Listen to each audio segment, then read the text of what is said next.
Recording in progress. Hello, I'm Rabbi Keara. I'm glad to be with you all today. I think you all know me in some capacity. We're going to talk today about the winter solstice, which is today. Now, just completely colloquially, and I'm sure I've mentioned this before, my favorite television program is The West Wing. Yeah. Sorkin. Yes. And there's an episode called Evidence of Things Unseen, which is an episode where they go through kind of kooky conspiracy theories. And one of them is that twice a year on the solstice and the equinox, you can stand an egg up on its tip and it'll stay up.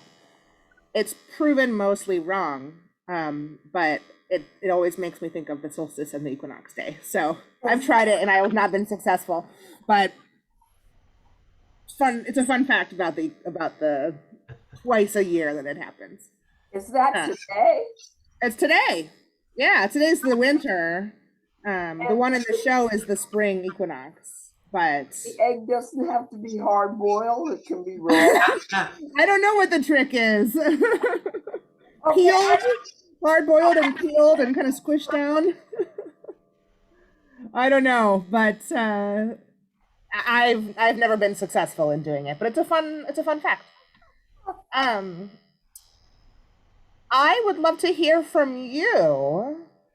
What thoughts, feelings, experiences go through your mind when we are in this really dark time of the year? Do you like these winter months when it's not a lot of sunlight? Do you loathe them? What is this? Just open up for a conversation. What is this time of year like for you as far as the lack of light? Cold. Cool. I don't like being cold. I kind of like it. I like the crisp air. It also takes me back to when I was a kid in Chicago.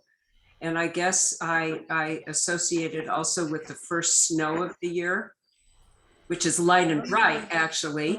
But I just remember how exciting it was to wake up and look out the window and see the snow falling and get all suited up in my snowsuit and go out and make a snow angel. So I don't really find it a depressing time of the year. Extreme heat is more depressing to me.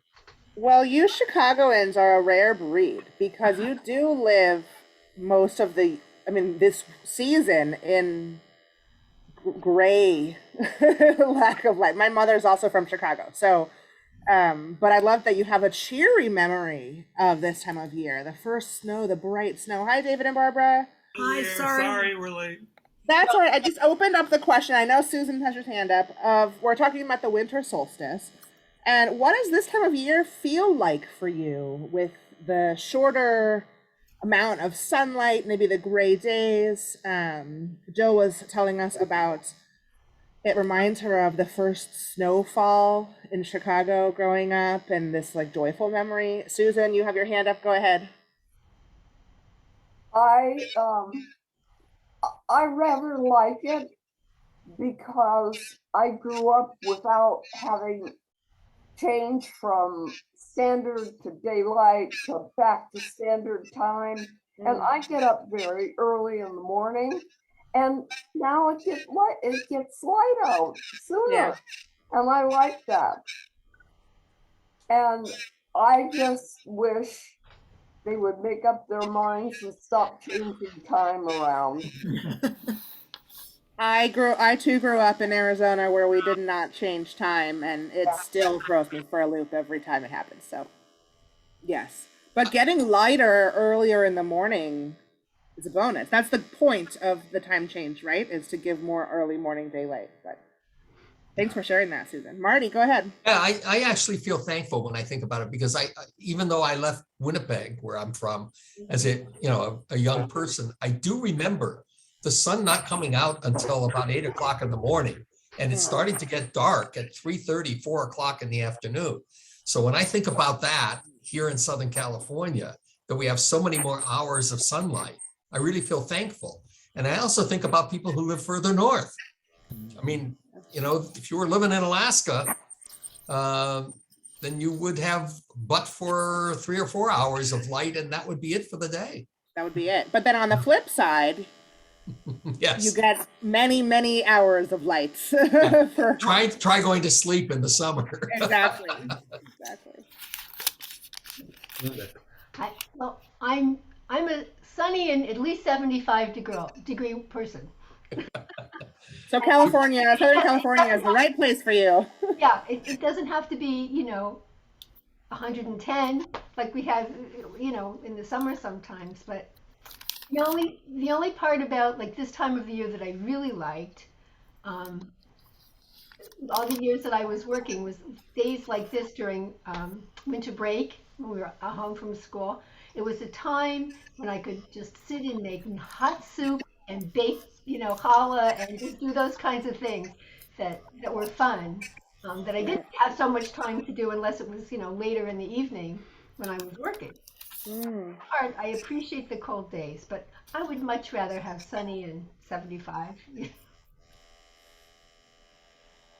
Yeah, so there's something about that cold air that gives us maybe more permission or more space to kind of do some of those cozy things, right?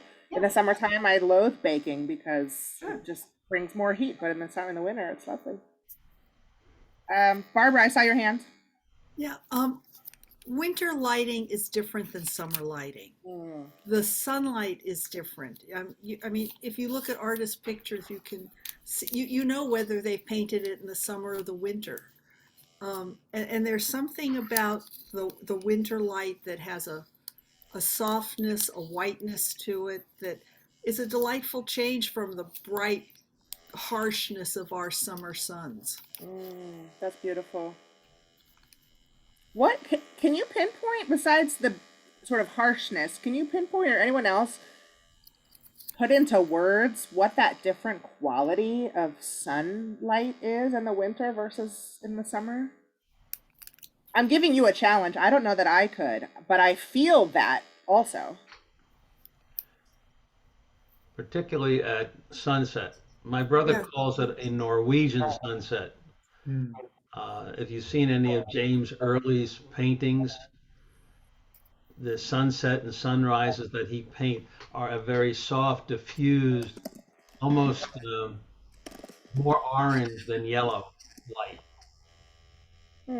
So particularly at sundown as it goes, and then all the colors blend. I happen to like that. Yeah, sunset. That's, the beautiful pink sky. Growing up in Arizona, the sunsets in the summer are magnificent because we have a different sort of storm system. But that sunset hour, the air quality is different. That crispness, I think, Jill, you mentioned, in the air is different. And even here in Los Angeles, we feel it, even though the temperature differential is not as great. Francine, did I see your hand? I just agree with Linda about preferring it to be warmer. But remember, I grew up in New Jersey and moved to Florida when I was 20. So I did have my share of snow and, very cold, bare trees. But I do prefer it warmer. We are a group of Angelinos. That's great. Yes, we are. Just a complete colloquial story. My husband and I think, are together because of a freak snowstorm.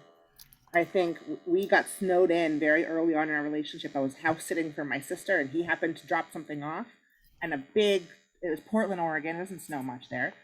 And we got completely stuck. We were together for like a week in my sister's house, and it brought us a lot closer together. And I think if we could have made it through being stuck in a house together, we could make it through anything. So I have an appreciation for snow, though I've never, ever had to shovel snow. And I think that helps. Oh, yes. Yes, that's what my mother said. Easy for me to like going outside and playing in the snow because I didn't have to shovel it. Yes. Or did you have to dress up your child only to find that once they were dressed up, oh, now I have to go to the bathroom? I had to go to the bathroom. Yes. Right.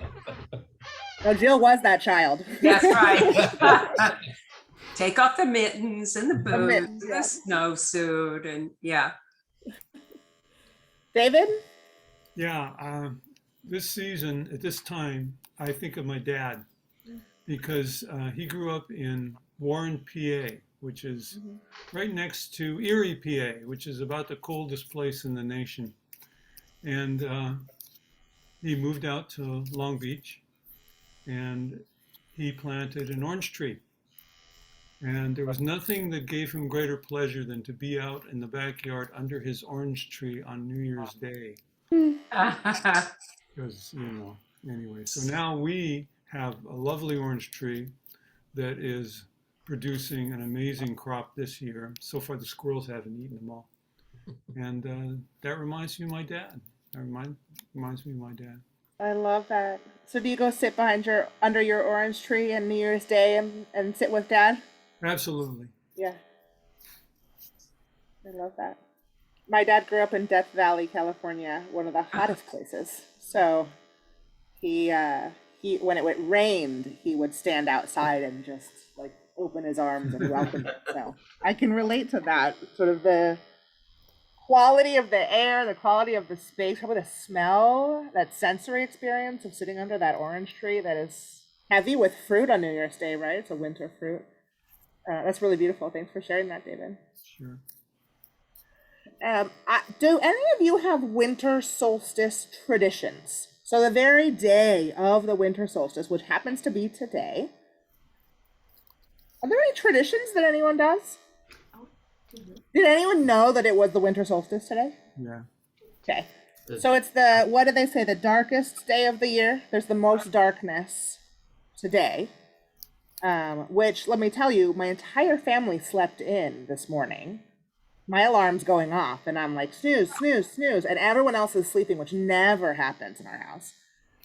Kids are always up, but they felt that darkness. It's not like, Susan, like the sun wakes us up, which it has been doing for a little while. But it's the darkest day of the year. I will resist the urge to sermonize on the resurgence of COVID and Omicron and darkness, etc., but we might get there. It's interesting. You call it the darkest day. I think of it as the least light. Yin and yang, I don't know. This sounds about right. Yes, this is great. The darkest day of the year has the least light. I like that. Let's change our perspective. Well, and what you could also say is that starting tomorrow, we start getting more and more and more light. And that's what I think of. Right? Yes. We're at that turning point. And listen, we're in Southern California where we've had a sunny week. We had rain last week, but we've had a pretty sunny week. And so we're not in that place like Jill remembers growing up in Chicago, where it's been gray and dark for months and there's no end in sight. I remember living in Oregon and seeing my first spring flower bloom and having this epiphany moment of, oh my God, spring is here. It's so wonderful and so beautiful. In Arizona, there's flowers all year long. I never had a spring moment, but after all that darkness, sure, it's nice to see some light. So we're on the precipice. Starting tomorrow, we will start having more light. And then we'll have a rainstorm. But rain brings flowers. So it's always a good thing. I like the positive spin on that, Marty. So I grew up thinking and continue to think that the solstice celebrations were pagan celebrations, right? They're the large pagan tradition of taking the solstice, taking the equinox and creating celebrations out of them. And in Judaism, we have a lot of celebrations for things, for harvest holidays, for different times of the year. I wanted to bring in a little story from Talmud that talks about this idea of the solstice and brings in other traditions of the solstice. I also want to just briefly mention there's something called Birkat Hachama, which is a once in several lifetime day where like all the planets are aligned with the sun, and it rarely happens. It happened about 10 years ago. And there's a special blessing that one says just on that one day. And so this idea of celestial happenings actually is deeply rooted in Judaism as well. So I'm going to share my screen right here. This is from Avodah Zarah. Sorry. Rav Hanan Bar Rava said, Kalenda is celebrated in the 8 days after the winter solstice. Saturnalia is celebrated in the 8 days before the winter solstice. That's this text right here. Just so you can peek at the Hebrew. I hesitated to say Hebrew because it's not all Hebrew. So what do you notice first off about this text? It's talking about non-Jewish events. It is. And how do we know? What's the clue besides the note written under it that says it's non-Jewish events? What's a clue to us that it's non-Jewish events? Doesn't say we celebrate, it says Kalenda is celebrated. Yeah, that passive voice is definitely giving us a clue. Well, also Saturnalia is a planet, which is certainly not a Jewish name. And I don't know about Kalenda, but they don't sound like Jewish terms. They don't sound like Jewish terms. They're not Hebrew words. So a clue for us in Talmud, when something ends in usually it's an import from a different language. Hebrew doesn't have a lot of words. Now, I'm going to completely go against what I just said because here we have a word right here, lashana. Now, if that ends in a hey, that's good. That's Hebrew. If something ends in an aleph, it's usually Aramaic or a different language. And that's what we have here. Kalenda, just anyone who has heard Hebrew spoken or read or seen liturgy, that doesn't sound Hebrew to me. Saturnalia, that sounds like, well, to me, that sounds like something from My Little Pony, like a My Little Pony planet or something, right? Saturnalia. So we have these clues that these are not Jewish things. And there's no argument about it. It's just stating it. Okay, Kalenda is celebrated in the 8 days after the winter solstice. So starting today for 8 days, Kalenda is celebrated. I don't know what Kalenda is, how it's celebrated based on this text, but I know that it is celebrated for 8 days. Saturnalia is celebrated in the 8 days before the winter solstice. So the winter solstice seems to be this pivot point between Saturnalia and Kalenda. Okay. Okay, we're going to now move into a somewhat famous story of Adam on the first night. Would someone like to read right here where it says the sages taught? Sure. Sure. The sages taught when Adam, the first human, saw that the days were progressively getting shorter, he said, "Woe is me. Perhaps it is because I sinned that the world is becoming dark around me and returning to chaos and void. And this is the death that is sentenced upon me by heaven." He arose and sat 8 days in fast and prayer. Thank you. Okay, so Adam, the first human, Adam, saw things were getting shorter, and his first reaction is, It's well, all woe about is me. I'm taking off the screen share so we can see his face as, woe is me. He's alone there, or maybe he has Eve at this point, and he's, woe is me. And then, it must be because I sinned. And so, this is my death. It's just going to happen. This story is rewritten and reinterpreted in a few different ways. And one of the stories I like to tell is it's not about the days getting progressively shorter, but on the first night. So Adam has been created, it's daytime, and the world is his oyster, as they say. And then the sun is going down and he says, okay, that's it. That's all I get. We got one day here and that's the end. Because he doesn't know that the next day the sun rises again and it starts again and again and again. I often say this story to those of you at TBH when I introduce Ma'ariv Aravim, this prayer where we express gratitude for celestial bodies, for the coming and going of seasons, for the fact and the miracle that is the sunrise in the morning and the moonrise at night. So the general idea that Adam has no idea what's going on. This is the first time this has ever happened. It's getting darker and darker and darker. Put yourself in Adam's shoes or sandals or bare feet. What's going through your mind? The days are getting darker and darker and darker. You've been in the Garden of Eden. You've been in paradise itself. And your light is starting to go away.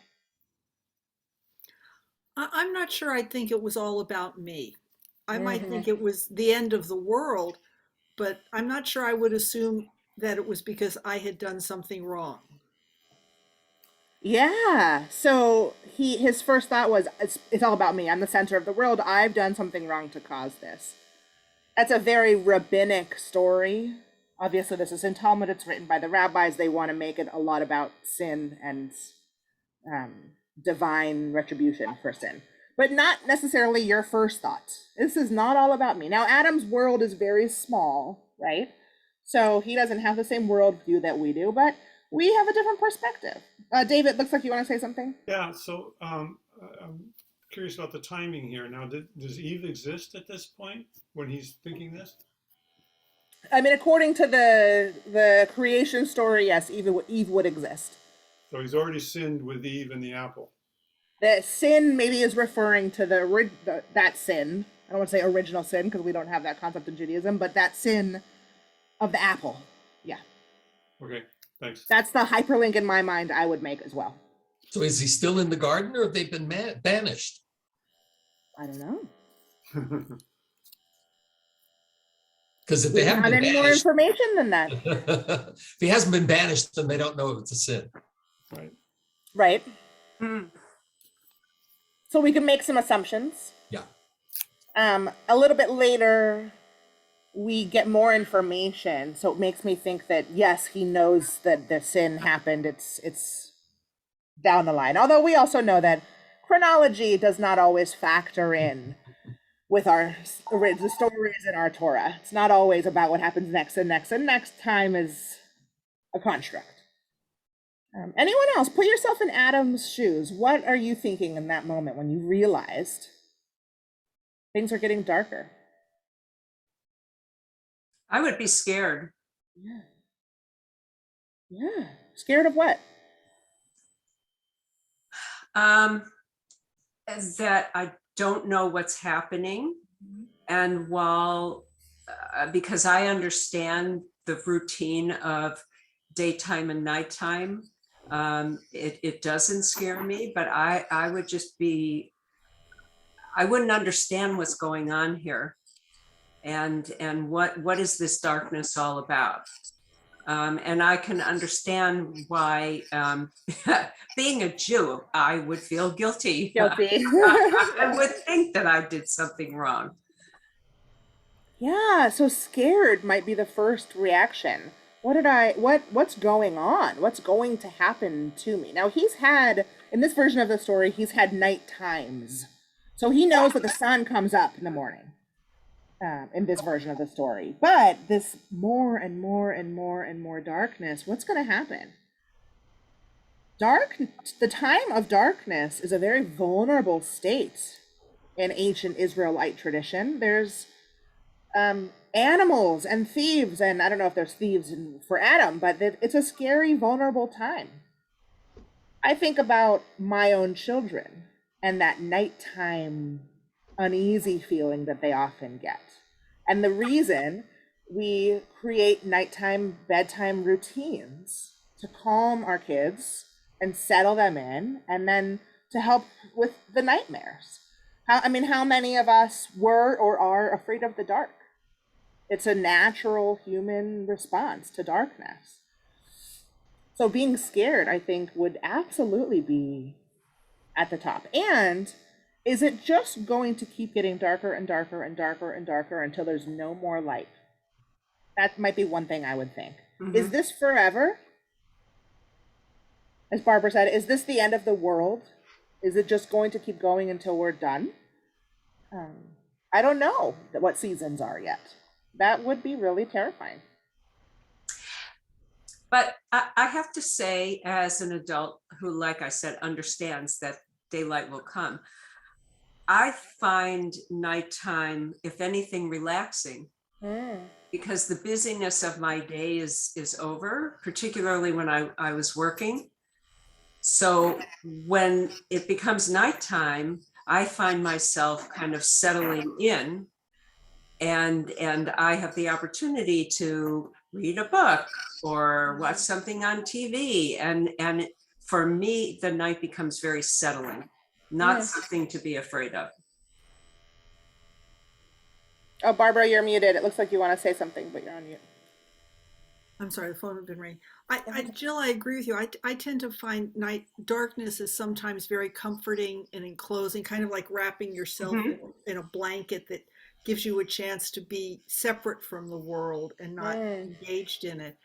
But there's a difference between dark spaces that feel safe and dark spaces that don't. Right, right. So Adam is in this space. Every day it's getting darker earlier. He's in survival mode still, right? He doesn't have luxury of life like we do in our time. What is Adam potentially doing to prepare himself once he realizes, okay, it's getting darker. I need to find light. I need to find warmth. I need to make fire, right? These might be survival instincts starting to set in. So the feeling of, is this a safe darkness, or is this an unsafe, scary darkness? It's an important mental shift. The darkness itself is the same, but it's the mental shift of, how do I feel with this darkness? I think that's really important. That's a really good point. I want to shift the conversation a little bit to more metaphorical darkness. Thinking about times and places when it feels like that darkness is creeping in. It might coordinate with the darkness of the sky. But I just want to put out there, depression or anxiety or anything in which it feels like darkness is creeping in. Does that bring up feelings, thoughts? I think we've all been there. I know we've all been there. We're human. Francine, go ahead. A lot of you know that I've known my husband a very long time.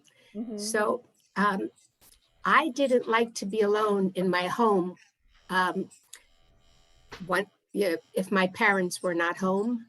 And often after we would have spent an evening together, Hal and I would go in my home upstairs and go to sleep, and he would wait for my parents to come home, and then he would go home. Yeah. And part of that was, I don't know, growing up, we had been broken into in our home. And by this time, the home that he would stay with until my parents came home was not the same home, but still I had a fear of, being alone. I don't have that fear today, but I did have that fear then. And it had a lot to do with darkness. Yeah. And we were robbed at like 2:30 in the afternoon while we were at school. We didn't find out that we had been robbed until we came home from school. Yeah. Yeah, the vulnerability factor is really strong. That's a beautiful story. Thanks for sharing that about Hal. It reminds me, actually, my husband was out of town for the last 3 days. He went up to see a Metallica concert in San Francisco. Speaking of, I don't know. And I'm glad he went without me. That's all I say. And I was home, obviously, with the kids. And I don't like being home in the house either. I mean, my kids were there and they're sleeping. But I don't like it either. I keep all the lights on all night long. And I can't sleep usually if there's light, but I keep all the lights on all night long, or the TV on when I'm home without him. I'm sure through therapy we could figure out why, but but yeah, there's a different sense of vulnerability. And I think also we used to have a dog. We no longer have a dog. He died recently, and there's like a level of protection that's missing still. We have a hamster who just makes noise all night long. But Yeah, I can relate to that. The darkness brings a different level of loneliness. Jill? Well, also, I've heard from friends who have relatives with Alzheimer's and other illnesses in that category, about the sundowner syndrome, where when it gets dark, people tend to hallucinate, see delusions. It's a much harder time of the day, and it's definitely associated to darkness, to twilight. That's so interesting. Yeah, that's so interesting. And then there's the darkness of different times of the month, even in the summer, right? The full moon, there's a brighter sky than the smaller moon, and sundowners associates with that also, right? It's about the amount of light. That's really interesting. Barbara, go ahead. Now, I actually find that twilight time disconcerting. It puts more than night, it puts me on edge as the sun is going down. I just, don't feel at ease during that time. Even, I guess, unless there's a beautiful sunset, there's just something about that twilight before the last rays of sun disappear. It just, unless especially if I'm on the road driving somewhere, it's just disconcerting. It's also, speaking of sundowners, a common phenomenon amongst babies to have a witching hour around that time of day. For any of you that raised babies, my son, from 5 o'clock to 6 o'clock every night, would just be inconsolable, crying. And then it would be over. Once the sun set, okay, it's past it. But every single night as the sun was setting, that same, I don't know what it is, like a magnetic force field in the world or the eeriness of the air, but it happens a lot with babies as well. And babies tend to be very in tune with their natural environment. And so we're not alone in that. So going back to our text, which I'll share again, Adam, his response, he said, "Woe is me, maybe I sinned." And this is my sentence. And so he sat for 8 days in fast and prayer. Now, again, we know this is the rabbis writing this because prayer doesn't actually exist yet. In the time of Adam and Eve, they don't have prayer like we have prayer. But his response is to fast and pray for 8 days. Okay, fasting for 8 days is a lot, but maybe not for Adam. Okay, so once the winter solstice hit, and he saw the time of Tevet, the solstice, the month, he saw that the days were getting progressively longer. So the solstice was that tipping point. He said, "This is the way of the world." He went and made a festival for 8 days. The next year, he observed both, the days he had fasted and the days he had celebrated as a festival. So we do, in fact, have a fast day. I know you talked about it with Rabbi Sarah last week. That may be somehow related. I don't know. You tell me. She taught you to this Adam story. I'm going to pull it on the screen share again. What do you think about this being Adam's response of fasting and then celebrating as a festival, as a response to the changing of the seasons?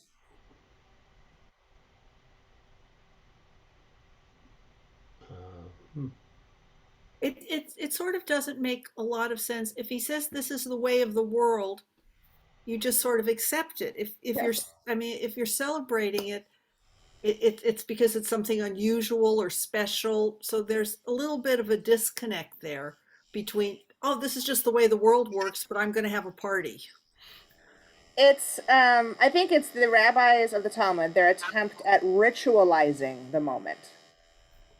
We notice something happens on this day. After this day, it gets lighter.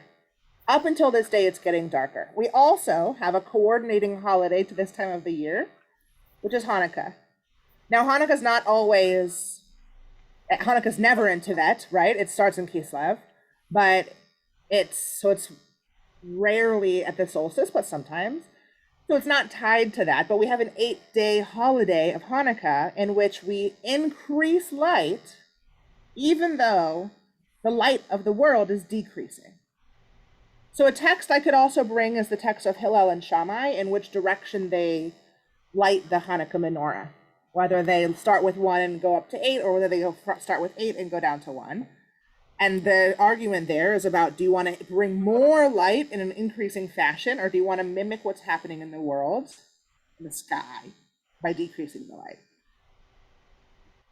Does it make sense that he fasted or that he celebrated when he's like, well, it turns out this is just how it is? I don't know, that's kind of what we do in Judaism, isn't it? We notice something, and then we make a really big deal out of it. And then we create a whole festival about it, and then we eat blintzes, and then we fast. Or right, this is a very Jewish thing to do, is to notice something and then make a big holiday.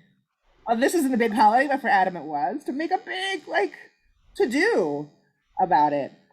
That may not make sense, but Jewishly, I think it's in line with sort of how we respond to things. We ritualize moments. Yeah. Go ahead, Gary. Okay. It just seemed to me that not necessarily was it the way of the world, but he fasted those 8 days and everything turned out okay. So now he's saying, all right, as your point, it's a ritual. I've got to do this every year to make sure that I can then celebrate, which cements the process a year of preparing and then being able to celebrate. Nice. Do any of you have I'm thinking of a anniversary or maybe a Yahrzeit, something not so great.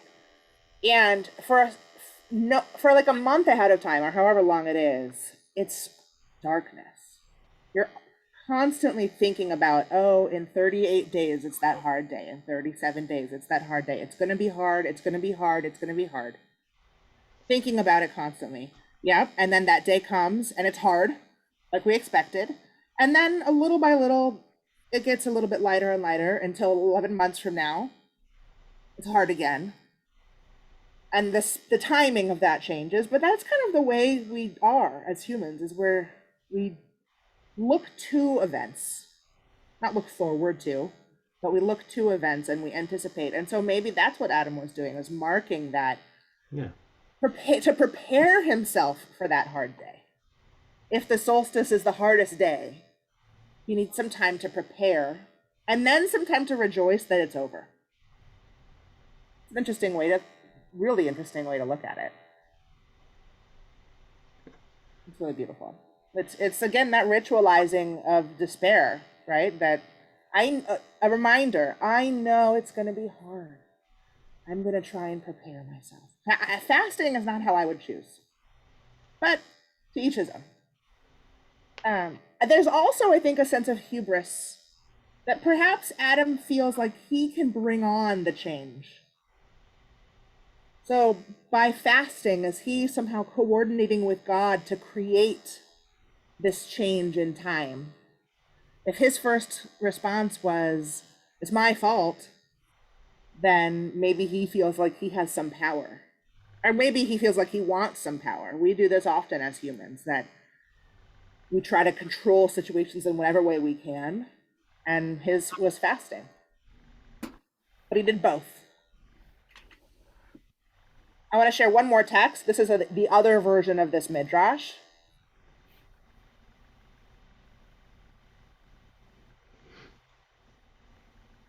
A midrash tells us that on the first, you know what, someone else read. You've been hearing me talk for a long time. Who would like to read? I think Barbara volunteered last time. Roberta, go ahead, Roberta. A midrash tells us that on the first Shabbat, the sun shone for 36 hours. When the sun was about to go down on Friday night, God decided to honor Shabbat by letting the light continue to shine throughout Shabbat. When the sun set at the end of Shabbat, the darkness began to set in. Adam was terrified, having been created the day before and never having experienced darkness. He thought, surely the darkness will hurt me. What did God do for him? He gave him 2 flints, which he struck against one another. Light appeared, and Adam uttered a blessing on it. And this is why we bless the light at Havdalah. Breshit Rabbah 11:2. So this is one of those, so this is why stories, right? These eschatological myths that explain something that we already do. The rabbis already did Havdalah, so we must have an explanation for it. So he was terrified. He had never seen darkness before, right? It's a variation of the story we saw earlier. And surely the darkness will hurt me. So this time his response isn't, this is punishment, but surely the darkness will hurt me. And then, of course, what did God do for him? God gave Adam 2 flints, which he struck against one another. And then that's why we have Havdalah. Now, a Shabbat of light, the whole 36 hours is just light. That would drive me bonkers. Must have been good for Adam. Must have been, metaphorically, I could see, it's like a taste of heaven, right? Shabbat. And so to have that taste of heaven with light. Yeah. So we have these stories of the winter solstice in our Jewish tradition. And we've started, Marty called me out on my pessimism and cynicism that it's the darkest day, it's so dark, but really it's the start of light coming back. And we can look at it from different perspectives. It's not always associated with cold, right? The winter solstice happens in everywhere, right? And where it's winter. And so Everywhere north of the equator. Everywhere where it's winter, right? North of the equator. So it's not cold necessarily here, but there's a different quality to it. Yeah, so I pray that we can continue to bring in some light and also recognize that darkness comes and it's not always our fault. Rarely is it our fault. I have absolutely no control over when the sun sets. But we can look forward to that light. Any other final thoughts on these texts or on the solstice or darkness? So if you want to get rid of the boogeyman, just leave the lights on. Leave the lights on. Or have a really amazing partner who will just wait for you to fall asleep. Yes. Or put a sleep timer on your TV or your night light. Night lights. We should just give Adam a night light. That would solve everything. Yeah. Get a dog. Get a dog. Yeah. Get a dog. I'm trying to convince my husband it's time to get a new dog. He is not on board at all. And I'm like, it's time. We need a dog. Yeah. Yeah. The hamster's nocturnal, so he likes the nights, but he's the only one. Awesome. Well, thank you all so much for joining me. This was a really fascinating conversation for me. I hope it was also for you. Interesting. And happy winter solstice. Yes. Thank you. Thank you, Rabbi Keara. Thank Bye, you. everybody. Thank you, Rabbi. Too. Thank you. Thank you. Thank you. Thanks, Susan. Bye-bye. Bye, everyone. Bye. Thanks, Gary. You're quite welcome. Take care.